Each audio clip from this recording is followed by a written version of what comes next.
ಹೇಗಿದ್ದೀರಾ? ನಾನು ನಿಮ್ಮ ಪ್ರೀತಿಯ ಪದ್ಮಶ್ರೀ ಮ್ಯಾಮ್.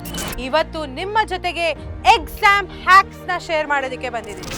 ಅದರ ಮುಂಚೆ ನಿಮಗೋಸ್ಕರ ಒಂದು breaking news. 99% of the students ಈ 3 ಮಿಸ್ಟೇಕ್ಸ್ ನ ಮಾಡ್ತಾರೆ ಅವರ ಎಕ್ಸಾಮ್ಗೆ ಪ್ರಿಪೇರ್ ಆಗುವಾಗ ಮತ್ತೆ ಎಕ್ಸಾಮಿನೇಷನ್ ಹಾಲ್ ಅಲ್ಲಿ ಆನ್ಸರ್ ಮಾಡುವಾಗ. ಸೊ ಈ 3 ಮಿಸ್ಟೇಕ್ಸ್ ಏನು ಅಂತ ತಿಳ್ಕೊಳ್ಳೋಣ ಬನ್ನಿ. ಅದರ ಜೊತೆಗೆ ನಾನು ಅದನ್ನ ಓವರ್ಕಮ್ ಮಾಡೋದಕ್ಕೆ ಕ್ವಿಕ್ ಆಗಿ, ಫನ್ನಿ ಆಗಿ ಅಂಡ್ ಜ್ಞಾಪಕ ಇಟ್ಕೊಳ್ಳೋ ತರ ಸ್ಟ್ರಾಟಜೀಸ್ ನ ಕೂಡ ಶೇರ್ ಮಾಡ್ತೀನಿ. ಮೊದಲನೇ ಮಿಸ್ಟೇಕ್ ಮಕ್ಕಳ, ಎಕ್ಸಾಮ್ ಹಾಲ್ಗೆ ಹೋಗಿದ ತಕ್ಷಣ ಟೆನ್ಷನ್ ಆಗುತ್ತೆ. ಪೇಪರ್ ನೋಡಿದ ತಕ್ಷಣ ಕಿವಿ ಎಲ್ಲ ಬಿಸಿ ಆದಂಗೆ ಆಗುತ್ತೆ, ಕೈಯೆಲ್ಲ ಬೆವರಿಂದ ಕವರ್ ಆಗಿಬಿಡತ್ತೆ. ಇದೆಲ್ಲ ಏನಕ್ಕಾಗತ್ತೆ? ನಿಮಗೆ ತುಂಬಾ ಆಂಗ್ಸೈಟಿ ಆಗುತ್ತೆ, ಓವರ್ ಥಿಂಕಿಂಗ್ ಬಂದ್ಬಿಡುತ್ತೆ. ಎಕ್ಸಾಮ್ ಅಲ್ಲಿ ನಾನು ಚೆನ್ನಾಗಿ ಬರ್ದೇನೆ 20 ಮಾರ್ಕ್ಸ್ ಹೋಗುತ್ತೆ. ಓ, ನಂಗೆ ಈ ಪ್ರಶ್ನೆ ಗೊತ್ತಿಲ್ಲ, ನಾನು ಫೇಲ್ ಆಗ್ಬಿಡ್ತೀನಿ. ಇದೆಲ್ಲ ಥಾಟ್ಸ್ ಓಡುತ್ತೆ ತಾನೆ. ಇದಕ್ಕೆ ನಾನೊಂದು ತುಂಬಾ ಇಂಪಾರ್ಟೆಂಟ್ ಆಗಿರುವಂತ ಸ್ಟ್ರಾಟಜಿ ಕೊಡ್ತೀನಿ. ಏನ್ ಸ್ಟ್ರಾಟಜಿ ಹೇಳಿ ಮಕ್ಕಳೇ? ಎದೆ ಡವ ಡವ ಸ್ಟ್ರಾಟಜಿ. ಸೊ ಎದೆ ಡವ ಡವ ಅಂತ ಹೊಡ್ಕೊಂಡಾಗ ನೀವು ಕಾಮಾಗಿ ಒಂದು ಪ್ಲೇಸಲ್ಲಿ ಕೂತ್ಕೊಳ್ಳಿ. ನಿಮ್ಮ ಎಕ್ಸಾಮ್ ಸೀಟ್ ಇದೆಯಲ್ಲ, ಅಲ್ಲೇ ಕೂತ್ಕೊಳ್ಳೋಕ್ಕಾಗೋದು, ಪಕ್ಕದಲ್ಲಿ ಹೋಗಿ ಕೂತ್ಕೊಳ್ಳೋಕ್ಕಾಗಲ್ಲ. ಸೊ ಆ ಸೀಟ್ ಮೇಲೆ ಕೂತ್ಕೊಂಡು 1-2 ನಿಮಿಷ ಬ್ರೀದ್ ಇನ್ ಆ್ಯಂಡ್ ಬ್ರೀದ್ ಔಟ್ ಮಾಡಿ. ಆಯ್ತಾ ಮಕ್ಕಳೇ? ಇದರಿಂದ ಏನಾಗುತ್ತೆ, ನಿಮಗೆ ಆ ಒಂದು ಮೈಂಡ್ ಸ್ಪೇಸ್ ಬರುತ್ತೆ. ಆ ಕಡೆ ಈ ಕಡೆ ಏನಿದೆ ಅಂತ ತಿಳ್ಕೊತೀರಾ ಆ್ಯಂಡ್ ಆ ಟೈಮಲ್ಲಿ ಕಾನ್ಸಂಟ್ರೇಟ್ ಮಾಡೋಕ್ಕೆ ಕೂಡ ಹೆಲ್ಪ್ ಆಗುತ್ತೆ. ನಡೀರಿ ಮಕ್ಕಳ, ಇವಾಗ ಮೋಸ್ಟ್ ಇಂಪಾರ್ಟೆಂಟ್ ಮಿಸ್ಟೇಕ್ನ ನೋಡೋಣ. ಈ ಮಿಸ್ಟೇಕು ನೀವು ಮಾಡಿದ್ರೆ 100% ನಿಮಗೆ 20-30 ಅಂಕಗಳು ಹೋಗೇ ಹೋಗುತ್ತೆ. ಏನು ಈ ಮಿಸ್ಟೇಕು? ಕಂಟಿನ್ಯೂಸ್ ಆಗಿ ಬ್ರೇಕ್ಸ್ ಇಲ್ದರೆ ಓದೋದು. ಇವಾಗ ಏನಾಗುತ್ತೆ ಮಕ್ಕಳ, ನೀವು ಕಂಟಿನ್ಯೂಸ್ ಆಗಿ ಬ್ರೇಕ್ಸ್ ಇಲ್ದರೆ ಓದುವಾಗ ನಿಮಗೆ ತಲೆಯಲ್ಲಿ ಏನು ಕೂತ್ಕೊಳ್ಳಲ್ಲ. ಅದಕ್ಕೆ ನೀವೇನು ಮಾಡಬೇಕು? ಸ್ನೇಕ್ ಟೆಕ್ನಿಕ್ ಅಂತ ಹೇಳ್ಕೊಡ್ತೀನಿ. ಆ ಸ್ನೇಕ್ ಟೆಕ್ನಿಕ್ಸ್ನ ನೀವು ಅಳವಡಿಸ್ಕೊಳ್ಬೇಕು. ಆ ಸ್ನೇಕ್ ಟೆಕ್ನಿಕಲ್ಲಿ ಏನು ಮಾಡಬೇಕು? ಈ ಸ್ಟ್ರಾಟಜಿ ಪ್ರಕಾರ ಹಾವು ಏನು ಮಾಡುತ್ತೆ? ಹಾವು ಹೋಗಿ ಒಂದು ಬೇಟೆ ಆಡುತ್ತೆ. ಆ ಒಂದು ಪ್ರಾಣಿನ ನುಂಗಿದ ತಕ್ಷಣ ಒಂದು ಸೈಡಲ್ಲಿ ಹೋಗಿ ಸೆಟ್ಲ್ ಆಗಿಬಿಡುತ್ತೆ.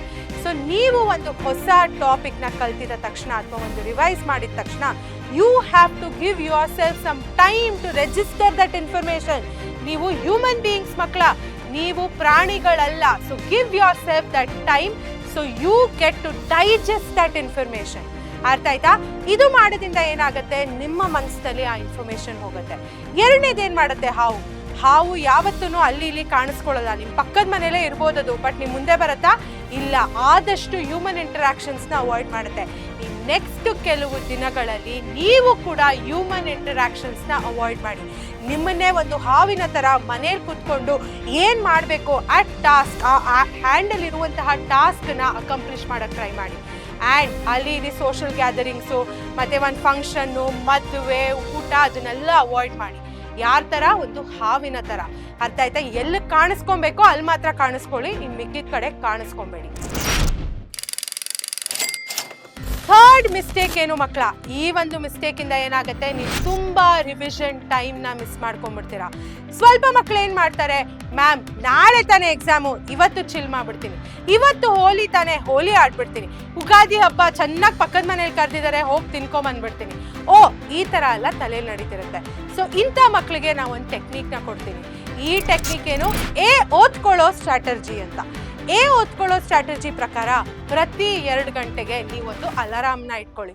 ಆ ಅಲಾರ್ಮಲ್ಲಿ ನೀವೇನು ಮಾಡ್ತೀರಾ, ಒಂದು ನೋಟ್ನ ಹಾಕೊಳ್ಳಿ. ಏನಂತ? ಓದ್ಕೊಳ್ಳೆ ಅಂತ ಹಾಕಿ. ಸೊ ಅದು ನಿಮ್ಮ ಫೋನು ನಿಮ್ಮನ್ನು ರಿಮೈಂಡ್ ಮಾಡುತ್ತೆ ಏನು ಮಾಡೋದಕ್ಕೆ, ಓದ್ಕೊಳ್ಳೋದಕ್ಕೆ. ಆವಾಗ ನೀವು ಪ್ರೊಕ್ಯಾಸಿನೇಟ್ ಮಾಡಲ್ಲ, ಅಂದರೆ ಸೋಂಬೇರ್ತನದಲ್ಲಿ ಕೂತಿರಲ್ಲ ಆ್ಯಂಡ್ ನೀವು ಆನ್ ಯೋರ್ ಟೋಸ್ ಓದ್ಕೊಳ್ತೀರಾ. ಸೊ ಮಕ್ಕಳೇ, ಇದೆಲ್ಲ ಸ್ಟ್ರಾಟಜೀಸ್ ನಿಮ್ಗೆ ಇಷ್ಟ ಆಯಿತು ಅಂದರೆ ಹೋಗಿ ಈ ವಿಡಿಯೋನ ಲೈಕ್ ಮಾಡಿ ಆ್ಯಂಡ್ ನಿಮ್ಮ ಸ್ನೇಹಿತರ ಜೊತೆಗೆ ಶೇರ್ ಮಾಡಿ. ಆ್ಯಂಡ್ ಪರೀಕ್ಷೆ ಚಾನಲ್ನ ಸಬ್ಸ್ಕ್ರೈಬ್ ಮಾಡ್ತೀರಾ ತಾನೆ? ಬಿಕಾಸ್ ಅದರಿಂದನೇ ಗೊತ್ತಾಗೋದು ನೀವು ನಮ್ಮನ್ನು ಎಷ್ಟು ಪ್ರೀತಿಸ್ತೀರಾ ಅಂತ. ಇದೇ ರೀತಿಯಾಗಿ ಪದ್ಮಶ್ರೀ ಮ್ಯಾಮ್ ಹಾಗೂ ನಮ್ಮ ಪರೀಕ್ಷೆ ಪರಿವಾರ ಯಾವಾಗಲೂ ನಿಮ್ಮ ಜೊತೆಗಿರುತ್ತೆ. ಟೆನ್ಷನ್ ಮಾಡ್ಕೊಂಬಿಡಿ ಮಕ್ಕಳ, because we are there and all the very best.